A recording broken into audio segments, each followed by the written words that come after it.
I just wanted to have a chat to you about how during this time you may need to adjust your goals, especially when it comes to your training, because we don't have access to all the equipment that we are used to and a lovely gym in which to train.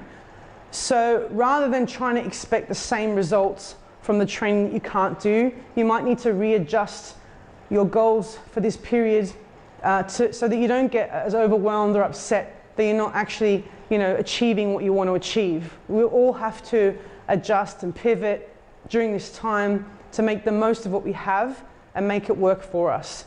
So I don't want you to worry about losing strength or losing fitness or anything like that. I had a 5-month layoff once with my shoulder. I did no exercise for 5 months, and I was worried about, I'm going to lose all my strength and my definition and everything like that. And then a strength coach, said to me, look, Lise, within 2 months, for 6 to 8 weeks of you going back to your training, you'll be back to as strong as you were before you stopped. And that was with a 5-month layoff with no exercise whatsoever. So I don't want you to worry about losing strength. You will lose a little bit, but you're not going to go right back to where you started. To revert right back to that would mean that you're doing nothing. You're laying on the lounge, you're not exercising. So don't stress it, and just look for this time for other opportunities for how you can improve your training without equipment. So the best thing, again, as I said in the other video, is to look at creating tension within the muscle, making the exercise as hard as possible. Instead of just going through the motions of doing the movement, actually think about each rep. Think about the movement that you're trying to achieve. What muscle is it trying to hit? How can I make it as hard as possible so that I can get the maximum out of this as best I can with what I have? Also, I would try and say with your goals to focus on improving your movement quality, and also looking at improving the technique of each exercise that you're doing. So zeroing in, again, becoming more internal and thinking about, right, if I'm doing a crawl push or a push-up or a body weight movement exercise, how can I make this better? What strength elements do I need to work on? Rather than just going through the motions of doing the exercise, break it down and think about how you can make it harder. Focus on those things rather than I'm going to lose strength or I'm going to get more unfit. That way you're not as stressed, because you're looking at the sessions that we're doing in a different light, and you're actually looking for the opportunity within those sessions to progress in areas that maybe you were overlooking and maybe you were just kind of going through the motions with a little bit as well. I would say, working on body weight training or calisthenics, we have our own body weight that we can move. We've got push-ups, all the leg exercises, all the core exercises, crawl patterns and stuff like that you can utilize and get better at. The better you get at moving your own body weight, the stronger you will be for when we get back into the gym as well. So I would say, have a goal for frequency of training.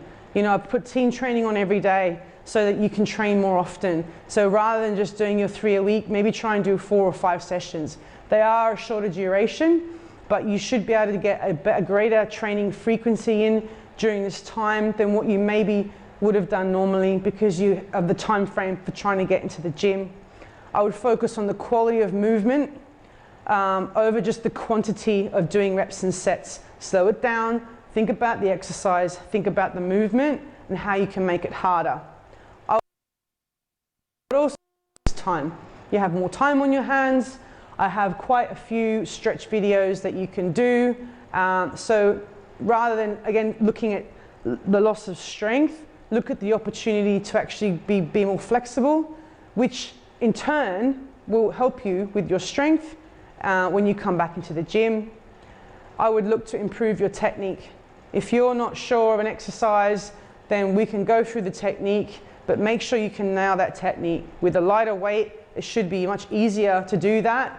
If you're creating tension within a muscle and focusing on the technique and that quality of movement, even though it's not as demanding because you don't have the weight, you can actually make it harder. And when you come back into the gym, how you train and how you move will have changed, because you've internalized the training, you've thought a lot more about it, you're focusing on each rep and each set, and the quality of that movement, the range of motion in that movement, and the technique as well.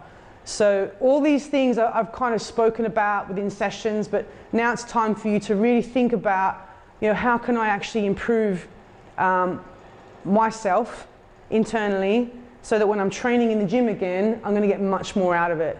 And then again, the last one, tension and control. Focus on creating tension. Focus on the muscles that you're moving, focus on the movements that you're making, and focus on the control of that movement as well. So I just wanted to encourage you to not be worried about losing strength. Don't be worried about losing fitness. Look for the opportunities within these sessions to work on other elements that you may have overlooked or become a little bit complacent with. So I hope that's encouraged you. If you have any questions off the back of this, please let me know. We can set up a Zoom chat and just go through your program for you and really try and individualize it as best we can. So see you soon.